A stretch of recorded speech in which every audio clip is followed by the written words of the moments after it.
गोवा विधानसभा चुनाव के लिए 14 फरवरी को मतदान होना है।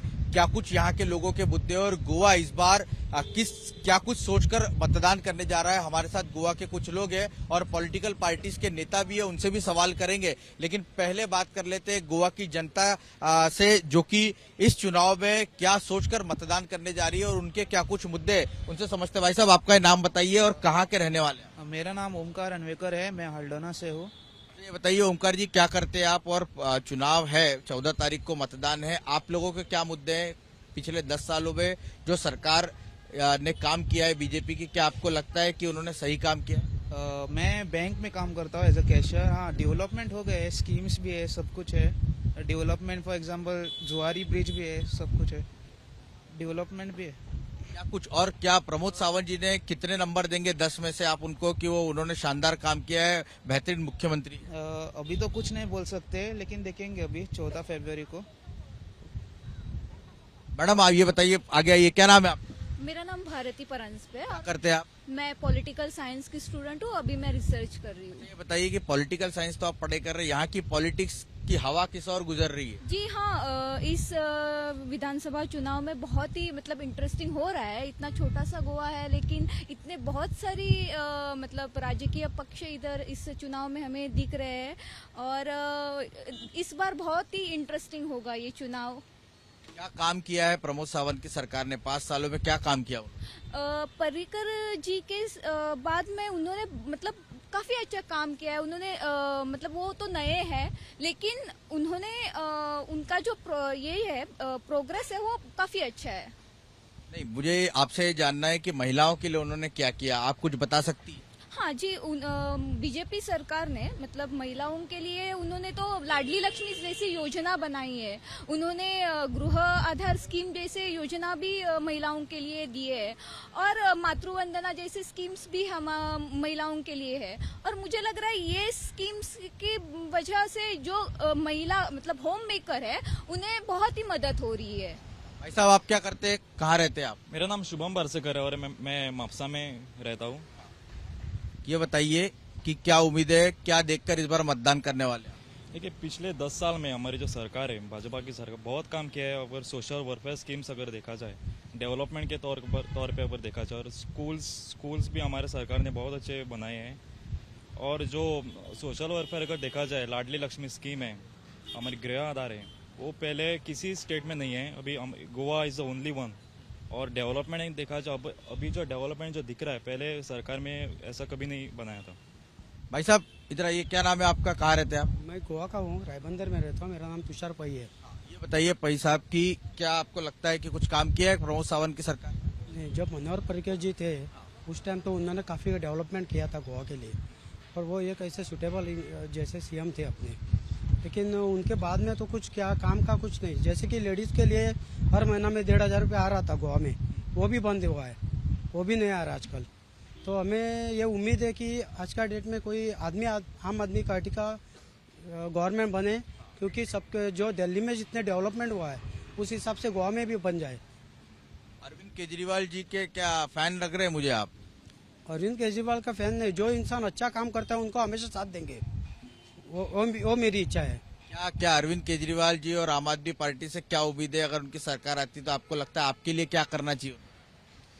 देखिए, मेरे लिए बने ना बने वो अलग बात हुआ, लेकिन जिसको जरूरत है आज के दिन में, जैसे ग्रेजुएट बन के भी बच्चे घर में पड़े, कोई जॉब नहीं है, ना जॉब मिल रहा है ना कुछ हो रहा है। कांग्रेस में जॉब के लिए पैसा मांग रहे थे, तो बीजेपी को लाया सबने। बीजेपी को लाने के बाद उनके मतलब एक होलसेलर बने तो दूसरे रिटेलर बने। तो इस चीज में अगर प्रॉब्लम है तो कई बच्चों को समस्या है कि जॉब सबसे पहली समस्या है। जॉब बड़ी समस्या है। भाई साहब, आप उम्र दराज है, मुझे बताइए कि गोवा, आपने लंबे समय से आप गोवा में रहते हैं, क्या कुछ बदला है पिछले 5 सालों में गोवा? कुछ नहीं बदला है गोवा में। बीजेपी तो बहुत दावे कर रही है, ब्रिज बना दिए, दावे करते हैं, लेकिन कुछ नहीं बदला। क्या है, अनएम्प्लॉयमेंट बढ़ गया है। हाँ, तो हम लोगों को क्या है, अच्छा सरकार चाहिए लोगों को। ये सरकार सही नहीं चलाई। सही नहीं चल रहा है। अभी इसको महिलाओं का क्या हुआ है, उनको पेंशन मिलता था, वो बंद किया है, नहीं मिलता। क्या करेगा लोग? आपकी क्या उम्मीद है कौन होना चाहिए, किसकी पार्टी की सरकार आनी चाहिए? क्या लोगों को आपको लगता है कि नया विकल्प कांग्रेस बीजेपी के अलावा कोई विकल्प मिलना चाहिए? हाँ, इस बार नया कुछ चेंज करना चाहिए। क्यों? विकल्प है हमारे पास। दूसरा अभी बीजेपी है, कांग्रेस है, अलग पार्टियां हैं, लेकिन आम आदमी पार्टी है ना, केजरीवाल का, उसको सपोर्ट करना चाहिए इस बार। सपोर्ट। भाई साहब, आपको क्या लगता है? सरकार बन रही है। I think, can I speak in English? Yeah, I think right now people in Goa and in Panjim are fed up with this Congress and this BJP government. Development, what they're talking about is just on paper. There's no development at all. Schemes are not coming to the people. Unemployment is at a huge, massive unemployment is there. People are just lying unemployed at home. I think people of Panjim and Goa should think otherwise. They need a change, and the change is the Aam Aadmi Party. Change की जरूरत है, ऐसा कुछ लोगों का मत है। चाचा, क्या नाम है? महबूब भाई, कहाँ रहते हो? बेचे में। अच्छा, ये बताइए, गोवा में आपके चुनाव है, क्या सोच रहे हैं? क्या कुछ सरकार ने काम किया आपके लिए? कुछ किया? अभी हमको तो आइडिया नहीं उतना। लेकिन क्या सरकार जो चल रही है अच्छी चल रही है? प्रमोद सावंत के नेतृत्व में बीजेपी अच्छा काम कर रही है कि बदलाव चाहिए? हमको कुछ आइडिया नहीं, हमको आइडिया कुछ नहीं होता। बुजुर्गों के लिए कुछ किया क्या? हम 2000 पे आते ना, हमको 2000 पे आता है हमको। 2000 रुपए आता है। भाई साहब, इधर आइए। कहाँ रहते हैं आप? क्या नाम है आपका? सर, मेरा नाम मोंटी है। कहाँ काम करते हो? मैं यहीं पे कार रेंटल में, जो इस कार रेंटल में। गोवा के रहने वाले? हाँ सर। ये बताइए, आपके यहाँ सरकार युवाओं के लिए कुछ किया है क्या सरकार? कर रहा है ना सर। सर कर रहा है ना। इधर बीजेपी गवर्नमेंट जो है यहाँ पर बहुत कुछ कर रहा है। उन लोग रोड का कर रहा है, सब कुछ A to Z। सिग्नल देखो, यहाँ पर नहीं था, अभी सिग्नल किया है।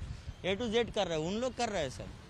जो अरविंद केजरीवाल के बारे में क्या सोचते हैं आप? अरविंद केजरीवाल सर, मैंने सुना है उन लोग दिल्ली में बहुत कुछ किया है। दिल्ली में बहुत कुछ किया, मैंने सुना। उनको गवर्नमेंट स्कूल किया, वो लोग सब कुछ किया, वहाँ पर हॉस्पिटल अच्छा किया, सब कुछ किया। वो क्या ना सही किया है, जो सही है वो सही रहेगा ना सर। लेकिन यहाँ पर जो बीजेपी गवर्नमेंट कर रहा है ना, हमारा पंजिम में, ओके, मेरा पंजिम का है, तो मैं इधर ही रहता हूँ अपोजिट में।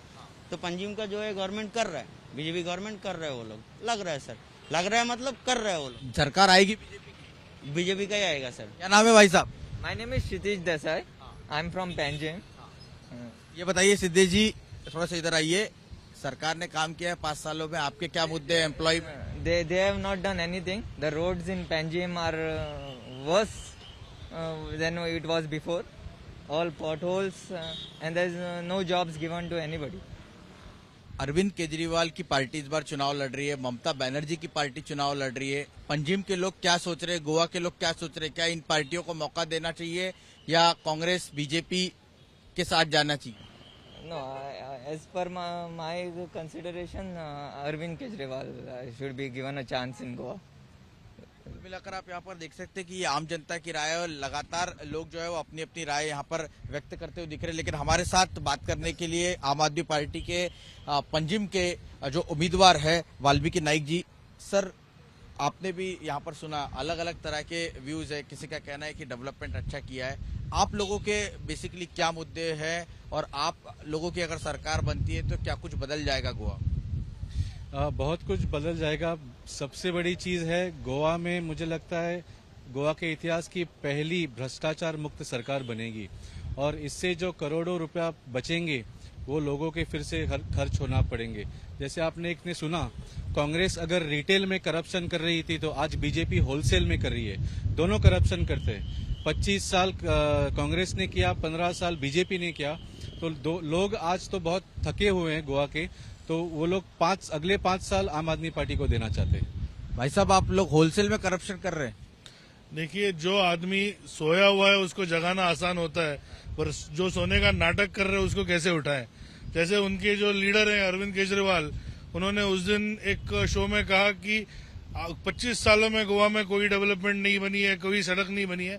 तो मेरे ख्याल से ये जो धरने का राजकारण है, जो हर चीज को अपोज करने का जो है, मेरे ख्याल से आम आदमी पार्टी का स्टाइल रहा है। और जहां तक करप्शन की बात आती है, मुझे लगता है ये सरकार ने लोगों तक स्कीम्स पहुंचाने का, और जो स्कीम्स भी है वो डायरेक्ट बेनिफिट ट्रांसफर है। मेरे ख्याल से आज अगर आपने कुछ किया है तो एडवर्टाइजमेंट दिए है, हमने बिना एडवर्टाइजमेंट किए लोगों तक स्कीम, जैसे अभी महबूब भाई यहाँ पे थे, उन्होंने आपको कहा कि जैसे बूढ़ों के लिए 2,000 रुपए उनको आ रहे हैं, तो ये जो बात है कि हमारे स्कीम्स लोगों तक direct benefit transfer without any middleman पहुंच रहे हैं, और ऐसे स्कीम्स और किसी भी राज्य में नहीं है, किसी पार्टी ने नहीं दिए हुए हैं। ये बताइए कि आप लोगों पर आरोप यह लग रहा है कि आप लोगों ने वादे कई सारे किए थे 5 साल पहले, उसमें से आधे भी वादे जो है वो पूरे नहीं हुए, और फिर एक बार आप लोग वादे करने के लिए तैयार है। ये वादों की राजनीति पर खरा उतरना क्यों नहीं, मतलब क्यों आप लोग नहीं उतर पाए? देखिए, मैं जहां तक मानता हूं, मैं आज फिर से कहता हूं कि आप हमारा 10 साल का रिपोर्ट कार्ड उठा के देख लीजिए और उसमें आपको पता चलेगा। जैसे मैं आपको, राज्यपाल जो यहाँ पर थे उन्होंने ये आरोप लगाया जब यहाँ से वो यहाँ से चले गए, मलिक साहब, उनका कहना था कि सबसे भ्रष्ट सरकार चल रही है और वो शिकायत प्रधानमंत्री गृह मंत्री से की, इसलिए हटा दिया गया। मेरे ख्याल से अगर आप सत्यपाल मलिक जी से ये सवाल पूछिएगा, उन्होंने कोविड हैंडलिंग के बारे में भी बहुत सारी बातें कही थी, और जब वो गोवा में थे उन्होंने कुछ अलग कहा था, और उन्होंने अगले दिन उस इंटरव्यू के बाद फिर से कहा कि मेरा ये मतलब नहीं था, करप्शन नहीं है। तो मेरे ख्याल से सत्यपाल मलिक जी की बातों को हम उतना सीरियसली नहीं ले सकते। जो आदमी अपना विधान हर रोज बदलता है, मैं उसके विधान को ज्यादा इम्पोर्टेंस नहीं देना चाहता। कितनी सीटें जीत रहे 40 में से? देखिए, हमारा शुरुआत से लक्ष्य था कि 22 में 22 से अधिक हम सीट जीतेंगे, और मुझे लगता है हम आज भी 22 प्लस सीटों पे जीत के मेजोरिटी में उभर आएंगे। ये बताइए कि इस बार तो दूसरी पार्टियों से आयात करने की जरूरत नहीं पड़ेगी ना सरकार बनाने की? देखिए, इसलिए मैं ये चीज जो है ना, ये मेरे ख्याल से जनता पे डिपेंड होती है। अगर किसी भी पार्टी को मेजोरिटी मिलती है तो आयात और निर्यात की कोई गुंजाइश ही नहीं रहती, जैसे 2012 में हमें मिला था। तो मुझे इतना ही लगता है, लोग हमें एक बार 22 में 22 सीट दे दे, कोई आयात निर्यात नहीं होगी और सिर्फ विकास होगा। 22 में 22 सीट की बात कर रहे हैं सर। मेरा आपसे आखिरी सवाल ये कि आप लोगों ने एक एफिडेविट लिख के दिया अरविंद केजरीवाल जी को, जिसमें आपकी पार्टी से अगर कोई जीत के आए तो बीजेपी को जरूरत पड़ी तो नहीं जाएगा। क्या आपको लगता है, क्योंकि गोवा की राजनीति में चुनाव के नतीजों के बाद सब कुछ बदल जाता है? नहीं, वो सही बात है। एक्चुअली गोवा में चुनाव का नतीजा रिजल्ट के अगले 1-2 दिन में पता चल जाता है, क्योंकि बीजेपी ने ऐसा माहौल कर दिया, सिर्फ गोवा में नहीं पूरे देश में। ये डेमोक्रेसी नहीं है, ये दादागिरी है। सिर्फ आपके केंद्र में सरकार, इसलिए आप ऐसी डेमोक्रेसी की हत्या नहीं कर सकते। तो ये लोगों ने देखा है, और गोवा में पिछले 5 साल में बहुत करीबी से देखा है। आपको याद होगा 2017 के इलेक्शन में, पिछले 5 साल पहले, कांग्रेस को सबसे ज्यादा सीट मिले थे, लेकिन सरकार बीजेपी की बनी, और 17 में से आज सिर्फ 2 एमएलए कांग्रेस के बचे हैं।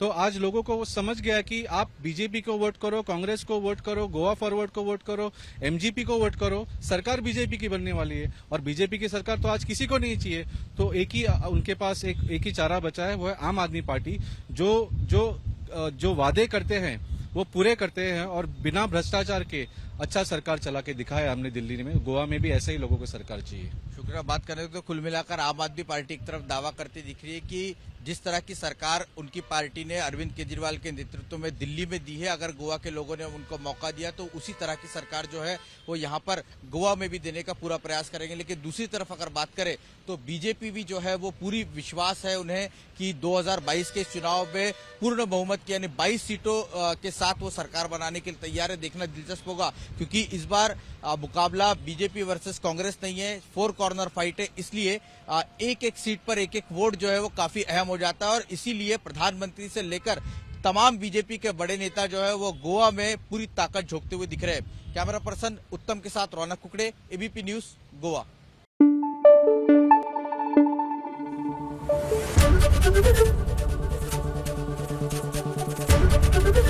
एबीपी न्यूज आपको रखे आगे।